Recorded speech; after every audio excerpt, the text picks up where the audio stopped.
Sa patuloy na pagpapalago ng kasanayan ng PNP ay nagkaroon ng kauna-unahang Provincial Mobile Force Company Challenge 2025 na ginanap sa Camp Antonio Lingayen.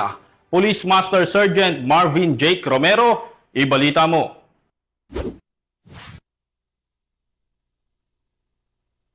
Matagumpay na isinagawa ng Pangasinan Police Provincial Office ang kauna-unahang Pangasinan Police Mobile Force Company Challenge 2025 sa Camp Antonio, Season Lingayen.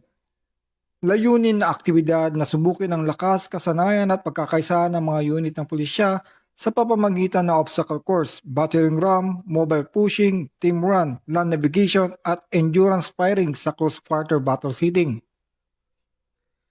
Pinangunahan ng programa ni Police Colonel Albert Mercolo, officer in charge ng Pangasinan PPO, kasama ang iba pang opisyal, kinatawan ng lokal na pamahalaan, BFP, CDRAMO, at Advisory Council.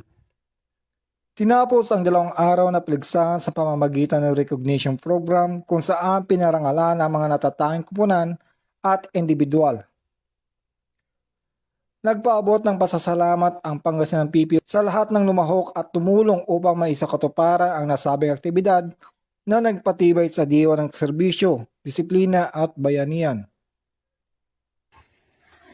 Mula dito sa Ilocos Region, ako yung PNN Correspondent, Police Master Sergeant Marvin J. Romero, alagad ng batas, tagataguyod ng balitang pulis.